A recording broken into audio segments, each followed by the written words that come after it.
nous, ce qu'on va évoquer un peu plus, c'est le prix des subnets. Pour le coup, vous savez que moi, je suis dessus et j'investis depuis, allez, fin mars, on va dire, mi-mars 2025. Donc, tout ce qui va être des Tao en tant que tel, ça s'est lancé mi-février 2025. Donc, c'est encore très récent, on parle de à peine 4 mois, quoi. Et on a eu plusieurs saisons. Donc, on a eu une première au lancement, hein, aux alentours du fin février. Ensuite, un peu de FIR. Ensuite, une deuxième vague, un peu plus light. Et ensuite, moi, j'ai commencé à rentrer par là, hein, mi-fin mars, hein, comme je viens de le dire. Et on a eu plusieurs mois un peu magiques, en fait, où on était jusqu'à mi-avril, en fait. Alors, tout est en train de se faire déglinguer. En bear market, il y avait un petit bull run sur les subnets. Et depuis, il n'y a pas eu d'autres seasons et le prix en a pâti très fortement. Et dernièrement, on est atteint des valorations sur des subnets que la plupart, on disait c'est pas possible qu'on atteigne ce genre de choses. Si, on a pas mal baissé, hein, donc notamment les plus gros, hein, si on les regarde, Chute, donc qui a pris 34% sur le mois, 35, Templar 31, 38, 36, qui sont des chutes qui arrivent déjà avec des prix inférieurs. Parce que là, ils ont rajouté le mois, donc déjà, c'est pas là, parce qu'il y a quelques temps, on n'avait même pas le mois. Et on va essayer de voir un peu qu'est-ce qui se passe dans cet écosystème. Pourquoi, alors qu'on avait pas mal de promesses au final et pas mal d'espérance ici, pourquoi on se retrouve dans cette situation actuellement? Alors, des pistes de réponse, parce qu'encore une fois, c'est quand même un écosystème nouveau, assez complexe. Et pour le coup, qu'est-ce qui pourrait se passer par la suite aussi? Parce qu'il y a quand même des bonnes nouvelles, entre guillemets. Et on va aller voir ça maintenant. Donc alors, pour ça, il va quand même falloir revoir. Ça, on le verra après. Et je voulais vous montrer, parce que je pense que c'est important que vous compreniez aussi, on va essayer de faire ça simple, comment fonctionne dans le détail un peu plus, parce qu'on a vu jusqu'à présent, les injections de Tao des réserves, notamment entre root et les subnets, parce que vous savez que du coup, Tao, il y a une certaine quantité émise. Actuellement, on est à 7200 Tao qui sont émis chaque jour. Et il y a une partie de ces Tao qui va aller récompenser les stakers sur root, donc les réseaux de base. Et on va avoir une autre partie de ces Tao qui va être injectée directement dans les subnets ou récompenser ceux qui y participent. Et donc, on va aller voir un peu ce qui se passe par rapport aussi à ces injections et ces différents types de Tao.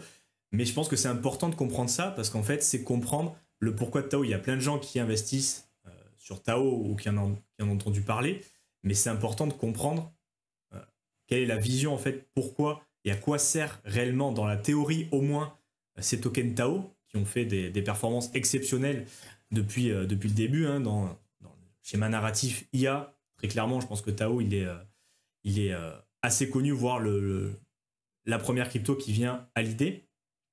Mais il y a aussi tout le côté subnet et les incentives qui vont avec, qu'il faut quand même comprendre. Et ça me rappelle parfois ceux qui pensent, tu vois, avoir une belle alt season sur leurs altcoins, tout en se faisant du mal à Ether. En fait, ça va un peu de la même, hein. Tu peux pas avoir une vraie alt season si t'as pas Ether qui pump. On a vu pourquoi. Et de la même manière, tu peux pas avoir un Tao qui augmente indéfiniment avec des rendements sur route à 20%, tout en ayant les subnets qui se font déglinguer. Et on va voir maintenant pourquoi, en fait.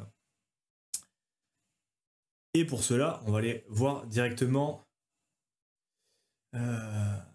Fais-nous rêver des Tao. Ouais. On va pas forcément rêver tout de suite, on va redescendre un peu sur Terre, hein, parce qu'il y avait pas mal de spéculations qui a eu lieu. Je vais vous donner ma version un petit peu de ce qui s'est passé. Mais pour l'instant, je pense que c'est important de retourner directement à la source, hein. Donc là, on est sur le white paper et d'aller regarder les émissions pour comprendre un peu plus dans le détail. Et là, pour le coup, ça va être un peu plus technique, mais je pense que pour vraiment comprendre pourquoi on en est là, au moins en partie, il y a vraiment ce côté émission, en fait. Et garde-fou qu'a mis en place Tao, notamment par rapport à cette métrique-là, hein, la somme des alpha price, donc c'est-à-dire la somme de tout le prix des alphas. Là, vous avez alors là, je suis sur chute qui est à 0,14, mais là, vous avez 128 subnets, parce qu'il faut savoir que maintenant, Const, donc un des créateurs de Tao, ont décidé de manière unanime de bloquer les enregistrements de nouveaux subnets à 128. Donc là, on a déjà atteint 128 subnets. Donc depuis 64 en février, on a doublé en quelques mois. Et c'est vrai, du coup, il y a eu beaucoup de nouveaux projets. Certains qui sont connus, certains qui ont performé, certains qui n'ont pas performé.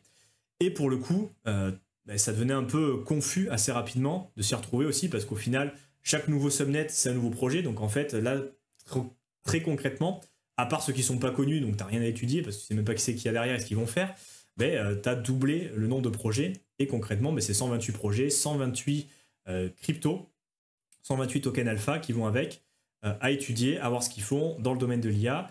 Et pour l'instant, et jusqu'à nouvel ordre, on s'arrête à 128. Donc ils ont enlevé la possibilité, donc vous l'avez là, hein, à la fin, Subnet Registration Cost 0, parce qu'on a bloqué les enregistrements. Avant, vous aviez... tu peux le regarder. Là. Voilà. Les coûts d'enregistrement de Subnet, donc qui varient dans le temps, mais dans tous les cas, maintenant, c'est plus possible d'en enregistrer. On s'arrête là, le temps de faire une petite pause, de faire le ménage aussi, parce qu'il y a des implémentations qui sont en train d'être mises en place pour supprimer ceux qui prennent de la place et qui apportent rien au protocole. Et on va voir certains après, en fait. Et pour l'instant, voilà, il y a le prix en Tao, hein, parce que vous savez que le prix du token va être lié au final au pool, on va le voir juste après. Et surtout, en fait, ce que gagnent les subnets et tout le principe de Tao, en fait, c'est de récompenser les subnets, les projets, hein, parce que subnet, comprendre entreprise, start-up, entreprise avec plus ou moins de budget, qui veut développer un projet en thème de l'IA, qui a besoin de mineurs, qui a besoin de validateurs, qui a besoin d'une équipe derrière, mais c'est juste en fait un incubateur à projet et qui va mettre en place des incentives, des mécanismes pour mettre en place les projets, leur donner une chance de générer du revenu. Et ça, on va le voir aussi. Comment se positionner aussi pour la suite par rapport aux revenus et aux projets qui génèrent réellement du revenu autre que par les émissions. Mais dans l'idée, les émissions, donc au final, on a ces 7200 Tao. Il y en a une partie qui va pour Root et il y en a une partie qui va pour les subnets. Et comment c'est calculé en fait ces Tao qui vont au subnet? C'est pas au hasard, c'est par rapport au prix du token alpha et son market cap, où on considère que plus le prix et plus le market cap est élevé, donc le premier subnet en termes de market cap, c'est chute, subnet 64, c'est lui qui va avoir le plus d'émissions, donc 12,15% des Tao qui sont émis pour les subnets. Actuellement, ça va à chute. Ensuite, on a Celium, Targon, c'est des listes qui bougent fortement, à part Chute, qui est premier depuis très longtemps, je pense, maintenant. Vous l'avez d'ailleurs ici. Si vous regardez à la fin de la page, vous avez... Alors là, pour le coup, c'est les 12 premiers. Subnet Top Emission. Et vous voyez, en fait, vous pouvez cliquer, sortir et regarder un petit peu comment ça se passe. Donc là, vous sortir ceux qui ne vous intéressent pas ou ceux que vous n'avez pas forcément. Et regarder s'ils sont plutôt en train de monter en termes d'émissions ou de baisser. Et si on laisse que chute, qu'est-ce qu'il y a? GPTN encore. Là, voilà, vous voyez les émissions de chute, donc qui ont augmenté, maintenant qui baissent, qui ont remonté, maintenant qui baissent. Et en fait, c'est vraiment ce qui va dicter les Tao qui sont émis. Tao qui sont émis. Alors comment? On va voir les émissions dans les pools. Donc le système est quand même bien fait, même si pour le coup, pour l'instant, ça nous a un peu aussi desservi. On va voir maintenant pourquoi. Donc il y a déjà 2 stages à comprendre. Donc peut-être on va les regarder d'abord, je pense, le schéma, donc qui est aussi issu du white paper. Je pense que ça peut être pas mal comme préambule parce que c'est assez graphique. Même peut-être la tablette qui est prête juste à côté. Tac. Donc on a les émissions de Tao. Donc là, voilà, tout le monde connaît Tao, mais après, comment c'est réparti? On va avoir une partie, donc delta Tao, et une partie des alphas qui vont être émis directement dans la pool du subnet, hein, parce que vous savez que chaque subnet a son propre AMM. Hein, c'est final, bon là c'est juste une interface, on est d'accord, Tao Stat, mais c'est une pool, hein, si vous allez sur chute, vous avez ici ce qu'il y a dans la MM, hein, donc le circulating supply en alpha, alpha dans la pool, donc là on est à 798 000, et Tao in pool, 117 000 Tao dans la pool de chute, avec, bien sûr, c'est un AMM en plus à constante fixe, donc on est à 38,62 millions de chaque côté, et c'est comme ça que le prix va pouvoir augmenter, on est d'accord.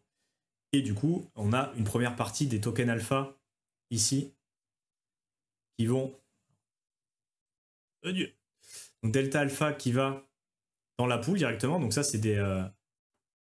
Ça bug un peu le whiteboard aujourd'hui, ça me l'affiche après. Tac. Donc on a les Tao qui vont dans la pool. En même proportion, on a une partie des tokens alpha, donc en général c'est 1. Hein. Pour l'instant, on va le voir simple comme ça. Donc il y a un Tao, on va dire, qui est émis. C'est pas un Tao, vous avez compris, c'est les émissions, c'est 12,15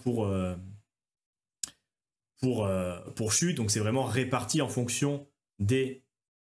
Je ne vais pas sortir parce que ça va encore me faire bugger, je pense. C'est réparti en fonction du market cap, comme on a vu, hein, et en fonction des émissions, ils vont recevoir un certain pourcentage des Tao. Donc pour chaque Tao émis, chute avec 12,5, il va recevoir 12,5% des Tao émis. Et en même proportion, on va mettre ce qu'il y a en alpha, donc directement dans la pool. Donc ça, c'est un très bon design, on est d'accord, de Bit&Sword, parce que du coup, la liquidité dans les pools grossit automatiquement. Et ça, personne n'y touche. Hein. Après, tu peux sortir, vendre dans la pool, mais chaque bloc, il y a des Tao, plus des DTAO, qui automatiquement sont injectés dans les pools à liquidité. Et du coup, la liquidité, en fait, elle fait comme ça. Hein. Il y a de plus en plus de Tao. Et du coup, il y a aussi le côté, on l'avait partagé sur le groupe, vous avez le lien en description, là où je partage ce que je fais beaucoup plus en direct dans les cryptos. Il y a les whales qui ne peuvent pas rentrer encore, parce que notamment Siamkit qu'on va voir après, donc des top 10 Tao holders, les mecs ils ont plusieurs centaines de milliers de Tao, ben, ils ne peuvent pas trop rentrer parce qu'en fait, même 1% de leur portefeuille, en fait, la liquidité, tu prends x2, x3, x4 sur le prix de l'alpha. Donc même en faisant ça un peu dans le feutré, c'est compliqué. Mais sachez que plus le temps passe, plus la liquidité augmente de manière automatique. Hein. Il n'y a pas forcément besoin d'avoir ce côté traditionnel où il va falloir LP, apporter de la liquidité, liquidity providing, avec pourquoi pas des programmes d'incentiver. Non, dans Tao, c'est automatique. Il y a une partie, les Tao d'ailleurs, ils vont tous dans les pools des subnets. Et après, bon, il y a une part, on va voir le lien avec Roots, hein, comment on récupère le stacking sur Roots. Mais dans tous les cas, il y a une partie, ça c'est clair, qui vont dans la liquidité. Et ensuite, il y a une autre partie, donc qui est on va dire un alpha pour la pool de liquidité et un token alpha qui va dans la réserve. Et c'est là, au final, où vont se rétribuer, vont gagner de l'argent vraiment ceux qui participent au projet, que ce soit ceux qui le détiennent, donc les owners, donc le chef de l'entreprise, hein, en gros, le chef de la startup, l'équipe dirigeante, ils vont récupérer 18% de ces tokens alpha. Donc là, on va dire que c'est pour ça qu'il y a beaucoup d'inflation et beaucoup d'API sur les subnets, hein, parce qu'en gros, il y a un Tao égale 2 tokens alpha émis, un pour la pool, un pour l'équipe, enfin pour les participants à l'entreprise, et du coup, il y a 18% qui vont aux dirigeants, 41% pour les mineurs, donc ceux qui font réellement le travail, hein, ceux qui ont les GPU, ceux qui, normalement, théoriquement, suivent les directives du dirigeant. En gros, c'est eux, ils leur disent, toi, moi je veux un subnet qui me fasse de l'entraînement de modèles, donc je veux que tu ailles faire de la performance, je veux que tu fasses des modèles simples, je veux que tu fasses de l'analyse de sport, par exemple, des modèles prédictifs, et du coup, les mineurs, ils vont mettre à contribution leur matériel pour tout simplement répondre aux souhaits du dirigeant. Donc pour ça, ils sont rémunérés. Et tout ce travail il va être contrôlé par les validateurs qui, normalement, ont compris ce que voulait le réfé, le patron, hein, et du coup, ils contrôlent que les mineurs fassent bien leur taf, et du coup, ils touchent aussi 41% des récompenses, donc c'est divisé comme ça, hein. Et ben, les investisseurs, ils sont là aussi en fait. Ils sont sur une partie des validateurs parce que nous, le moment où on peut interférer dans tout ça, c'est ici en fait. Hein. C'est venir staker réellement, mais c'est pas staker, c'est swapper, hein, nos TAO contre des DTAO. Et quand on swap en fait nos TAO contre des DTAO, on vient les confier à un validateur. Parce qu'il faut bien confier à un validateur. On a fait des vidéos sur la chaîne, comment les choisir, comment optimiser ses rendements. Vous pouvez les voir d'ailleurs. Mais en fait, il y a une partie de l'argent des validateurs qui va aux stakers de DTAO parce que bien évidemment, eux, ils se servent de leur poids en TAO et en DTAO. C'est d'ailleurs que vous l'avez ici. Donc, il y a une partie, les validateurs, ils sont toujours en train de valider et sur route et sur les subnets. Et du coup, ben, c'est eux qui vont donner le rendement aux stakers sur route, donc ceux qui ne sont pas sur les subnets, et aux stakers sur les subnets. Donc, ils vont distribuer des tokens alpha à ceux qui ont mis des DTAO et ils vont aussi, c'est là qu'il y a une pression vendeuse un peu de routes, ils vont vendre des tokens alpha dans la pool pour aller rémunérer les stakers de routes. On va aller voir un peu plus dans le détail maintenant sur le white paper, mais dans tous les cas, c'est pour refaire l'écosystème. Donc vous, en fait, nous et moi aussi, on participe ici au niveau des validateurs où on va venir leur apporter du capital, hein, staker des DTAO chez eux, des tokens de subnet, dont du coup leur faire augmenter leur poids, et du coup ils vont augmenter les récompenses, mais c'est vraiment eux qui nous payent en fait. On est payé sur une partie de ces 41%. Ça on ne le voit pas, c'est pour les mineurs.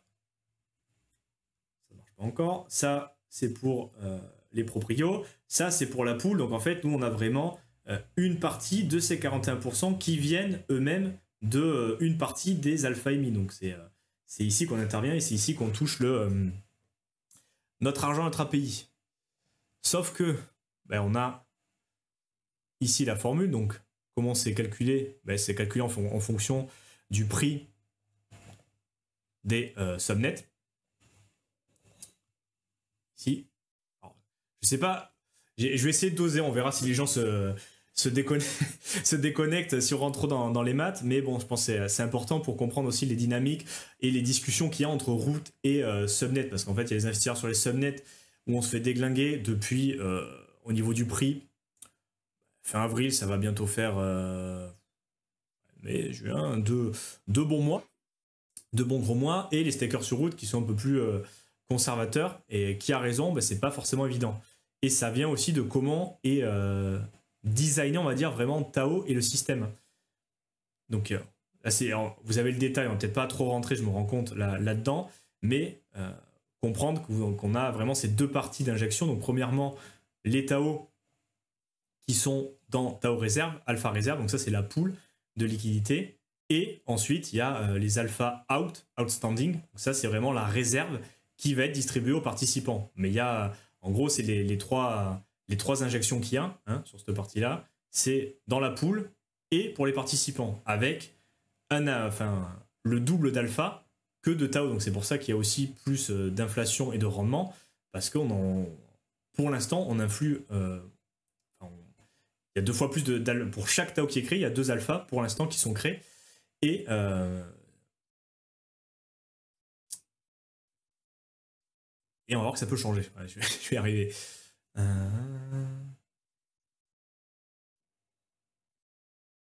Donc là, vous avez effectivement le prix qui va être divisé par la réserve. Donc là, si vous calculez par exemple sur chute, j'avais fait le calcul, mais vous pouvez vous amuser à le faire aussi. Hein, les 117 divisé par 798, donc les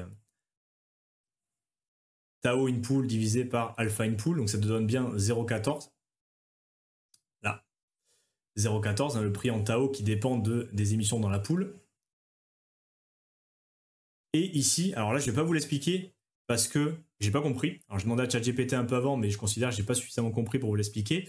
Mais en gros, toute cette formule qui est un peu chinoise, il y a un mécanisme qui fait que quand on atteint la somme alpha price, ici on a 1,23, donc on se fait vraiment déglinguer, on était monté à plus de 2. Hein.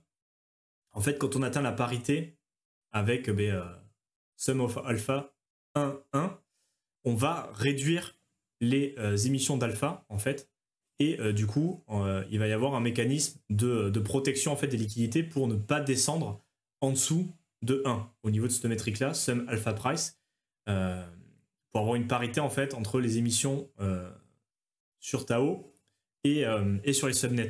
Et du coup, ça en fait, c'est une mesure garde-fou un peu. Je pense qu'il n'y a pas grand monde qui la connaît. Où finalement, tu vois, le downside, là où on en est actuellement, sachant qu'il y a ce garde-fou, il y a quand même, en fait, ça passera en buy pressure. Hein. Si on atteint un 1 sur cette métrique-là, au final, ils vont réduire automatiquement les quantités d'alpha. Et du coup, il y aura moins d'inflation. Et du coup, potentiellement, plus d'achats parce qu'on continuera d'injecter des Tao dans la pool. Et du coup, ça stabiliserait le prix au final. Pas forcément augmenter, mais au moins stabiliser en fait au niveau du système. Ça serait quand même un gros échec si on passait sur le long terme à 0,8, 0,7. Ça voudrait dire que le système ne marche pas en fait. Hein.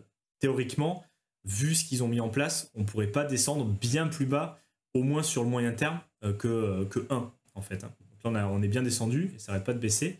Mais sachez qu'il existe une métrique, je la creuserai peut-être un peu plus pour un prochain live, où on ne pourra pas passer en dessous de 1. Et du coup, ça implique aussi, parce que là, si vous avez suivi, donc là on a la pool, et ensuite, au niveau de l'extraction, donc ce qu'ils appellent l'extraction, c'est tout simplement each block, on l'a évoqué, c'est la partie des alphas qui va pour les participants, avec le détail, hein, 18% le patron, ça on l'a vu. Et ce qui est important aussi de comprendre, pour ceux qui sont sur route et qui se disent « Moi je suis sur route, j'ai pas envie de prendre de risques sur les alphas, jusqu'à présent c'était 20%, ça me va très bien, c'est nickel. » Et c'est vrai que c'était énorme, 20% en APY, donc annualisé sur ces Tao. Sauf que, dernièrement, qu'est-ce qu'on a vu aussi? C'est que les rendements, alors là vous les avez ici, donc là, j'étais sur un subnet particulier, mais si vous l'allez sur Yield Taostat, vous pouvez voir les rendements sur Roots. Et dernièrement, on est passé grosso modo en dessous des 10%. Donc on était à 20% il n'y a pas si longtemps que ça, justement dans la période en avril où ça pumpait bien. Mais le staking et les rendements de staking sur Roots dépendent de la somme aussi des subnets. Donc le prix des tokens, bon, il y a tout qui est lié au final à cette somme des alpha price. Mais il faut bien se rendre compte qu'au final, que si les subnets ne performent pas au niveau du prix, le rendement sur route se casse sa gueule. Et ici, c'est cette formule, en fait, hein, au final, où là, vous avez les 3 étapes, en fait, comment ça se passe au niveau des validateurs. On l'a évoqué brièvement, mais vous l'avez ici aussi. Hein. Donc déjà, il y a le consensus Yuma qui détermine, en fait, comment on contrôle, quelle proportion on va attribuer, parce que bon, c'est 41% pour les mineurs, mais parmi ces 41%, il y en a 2-3 qui vont récupérer la majorité des émissions, et ensuite ceux qui font pas le meilleur travail, ils vont pas récupérer grand chose, donc du coup ça filtre et ça écrème pour garder les meilleurs mineurs, hein, parce que c'est eux qui gagnent vraiment de l'argent, et ceux qui sont pas assez bons, en fait ils se font sortir. Donc c'est aussi un cercle vertueux normalement.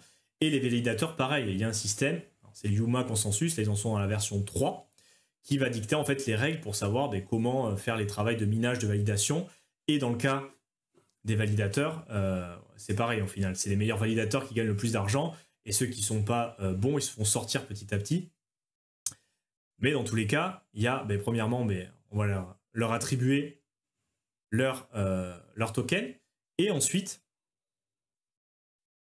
on va donner les Tao, parce que rappelez-vous que les validateurs, ils sont et sur route et sur les subnets, et du coup, il faut qu'ils distribuent les Tao à ceux qui sont sur route, et les tokens alpha à ceux qui sont sur les subnets, et ils vont être émis en fonction de la proportion, le poids qu'a le validateur sur chaque token, donc la partie Tao et la partie subnet, sauf que ce qu'il faut comprendre, c'est que les Tao émis, donc ce que vous gagnez sur route, ceux qui sont sur route, qui prennent leur rendement sans volatilité, parce que c'est pas volatile, c'est juste le rendement qui va varier, mais le prix du token, mais ça va dépendre de Tao, mais c'est pas par la pool de subnet. Mais en fait, c'est en vendant des alphas dans la pool, ils vont rémunérer les stackers de route. Donc en fait, il y a une pression en quelque sorte vendeuse de route. Donc pour rémunérer les stakers sur route, le validateur, il va vendre une partie des tokens alpha. Et c'est pour ça aussi qu'on a là vous avez les formules, mais dans tous les cas, comprenez que tout est lié en fait. Donc là, en ce moment, le prix et le rendement sur Roots, il a été divisé quasiment par 2 parce que la somme des subnets a été aussi divisée par 2. Donc en fait, c'est pour ça que je vous disais que c'est un peu... soit c'est un cercle vicieux, soit c'est un cercle vertueux, mais tu peux pas, vu comment était pensé le projet, se dire moi je reste sur Roots, je touche pas du tout au subnet, même sur le long terme ça m'intéresse pas du tout, et j'en ai rien à foutre si ça performe pas, moi je reste sans que sur Roots et je prends les 20% annuels. Déjà actuellement c'est pas le cas. Et en plus, ça on l'avait déjà vu, dans l'idée c'est de donner de plus en plus de poids au subnet, hein, avec de plus en plus de récompenses de Tao qui doit aller au subnet et de moins en moins sur Roots pour inciter justement tous ceux qui sont sur Roots. Et là actuellement on a 87% qui sont sur Roots encore, hein, et 12% sur les alphas. Alors ça m'étonne parce qu'il me semble que la métrique est un peu différente ici. Root, Tao, alors, c'est qu'on l'a. Tao in subnet 8%. Alors je ne sais pas exactement comment ils font leur petit calcul, mais en tous les cas, alors on va dire autour de 10% des Tao qui sont stakés sur les subnets. Alors métrique qui au demeurant ne cesse d'augmenter, mais dans tous les cas, sachez que le système sur le plus moyen long terme est fait pour inciter les gens à sortir de Roots, donc investir, mettre leur Tao sur les subnets pour justement inciter et faire le tri entre les projets qui valent le coup et non. Et du coup, c'est un peu la situation actuelle avec les subnets qui se sont bien cassés la gueule. Et il y a eu un point de bascule, je pense. Il y a eu un point de bascule avec le subnet Summer, enfin, ils appellent Summer la mini all season sur les subnets, plutôt clair ici, au final, où c'était plutôt des subnets un peu de qualité qui sont arrivés. Et ensuite, avec l'augmentation du nombre de subnets, et surtout, je pense qu'il y a un moment de bascule qui s'est fait avec Taohash, hein, donc pour ceux qui ont suivi un peu la saga, c'était un subnet inconnu, subnet 14, donc il n'y avait pas de projet derrière, et qui est sorti un peu de la nada, avec pas mal d'insiders derrière, et qui s'est positionné très rapidement en position 2, avec une augmentation, on parlait de 16 000%, voilà, quelque chose d'exceptionnel. Et du coup, ça a fait un peu shifter la mentalité, avec au départ, c'était plus des subnets type Rayon Labs, des Macrocosmos aussi, où c'était plus des fondamentaux, les entreprises identifiées, des subnets qui étaient là depuis le début de Bit&Sword, même avant des Tao. Une fois qu'on a eu que les gens se sont rendus compte au final qu'il y avait des subnets inconnus, avec des projets peut-être qui allaient performer, ça, on a shifté un peu vers la spéculation. Et le fait qu'il y a de plus en plus de subnets, donc le doublement en quelques mois du nombre de subnets avec des projets pas trop clairs, on est placé clairement sur mode un peu PVP, quoi, spéculation. Et du coup, depuis, on n'en est pas vraiment ressorti. Hein. Tu te rends compte qu'il y en a, Basilica qui est sorti aussi 39, Meta Hash, donc là qui vient de sortir aussi, qui va permettre de faire des ventes OTC pour les mineurs. Mais dans l'idée, les subnets avec des gros fondamentaux qui sont identifiés comme tels et qui du coup étaient chers aussi, hein, notamment Chute, pour l'instant il y a très très peu d'achats. Même le prix là se fait bien déglinguer. Mais pour l'instant, on est encore en mode spéculation. Donc, ce qui explique aussi le pourquoi du comment, et notamment les subnets de qualité, ils ne sont pas encore remontés. Donc il y a plusieurs aspects, mais sachez notamment qu'il y a quand même des choses qui sont en train de mettre en place. Donc premièrement, le capage à 128. Ça, plus de nouveaux subnets. Et ensuite, il y a des mécanismes qui vont venir désenregistrer notamment les subnets comme ce qu'il y avait pu avoir par le passé, hein, ce n'est pas un mécanisme nouveau, les subnets les moins performants, parce que le but quand même de Bit&Sword, c'est vraiment de sélectionner les meilleurs projets. Vous avez vu au niveau des mineurs, des validateurs, tout est fait pour garder uniquement les meilleurs, et au niveau des subnets, théoriquement, ça doit être la même chose, donc on devrait pouvoir écrémer. Il va y avoir des désenregistrements des subnets les moins performants, voire des subnets inconnus, parce qu'il y a quand même aujourd'hui encore pas mal de subnets, et ça, vous allez le trouver ici. J'avais trouvé donc ça, Simio Ape, c'est quelqu'un que je suis, pas du tout connu, mais il a des très bonnes... je pense que derrière il est mineur sur Bit&Sword, mais dans tous les cas, il est assez critique sur certaines parties, et pour le coup, on a vu qu'il y avait 7200 Tao distribués, il y en a 1000, hein, c'est quand même pas négligeable, hein, qui sont distribués tous les jours à des subnets, donc ils n'ont aucun code, où on ne sait même pas ce qu'ils vont faire. Donc vous avez la liste là. Donc rappelez-vous, hein, on a par exemple le plus connu actuellement OpenKaito, donc subnet 5, qui est quand même dans le top 10, hein, position 8, 2,9% des émissions. Donc 2,9% des TAO émis chaque jour vont à ce subnet actuellement. Et même s'ils disent ça peut être legit, hein, on ne sait pas ce qu'ils vont faire, mais pour l'instant, factuellement, aujourd'hui, ils n'ont pas de GitHub, donc on ne peut pas aller voir leur code, et on ne sait pas ce qu'ils vont faire. Donc c'est plus basé sur la hype qu'autre chose. Basilica, pareil, qu'on a vu, donc très hypé, mais bon, c'est pas vraiment comment ça va marcher, quoi, comment ça va se passer, et comme ça, vous avez une tripotée de listes, hein, donc je ne sais même pas combien on a.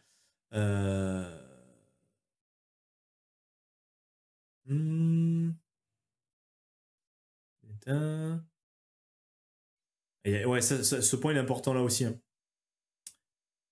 Donc voilà, ils sont sûrement legit, mais est-ce qu'il est vraiment, selon le système tel qu'il est pensé, ce qui mérite vraiment d'avoir 1000 TAO tous les jours distribués? Notamment, il n'a pas ajouté en plus les subnets qui, bon, ils ont lancé le projet, ils ont le GitHub, ils ont le code, mais il ne se passe pas grand-chose, hein, il ne se passe rien.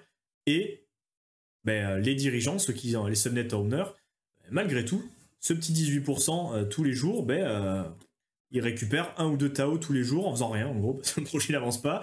Mais les émissions sont faites d'une telle manière qui récupèrent quand même de l'argent. Et du coup, on n'est pas quand même arrivé à un point où le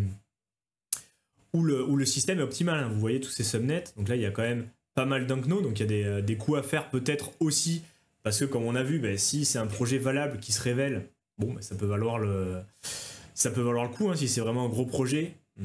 Et d'ailleurs, en pensant comme ça, ils viennent de devenir encore plus potentiellement des slots intéressants, parce que les projets qui sont déjà lancés avec un code type chute, à mon avis, le slot il est occupé pour un bon moment, mais des subnets qui sont morts, où on ne sait même pas encore ce qu'il y a derrière, comme c'est capé pour l'instant à 128, potentiellement ceux qui veulent lancer un projet sur BitTensor, ils seront obligés d'acheter ce slot, et donc potentiellement révéler un super projet, mais ultra spéculatif, aucune garantie.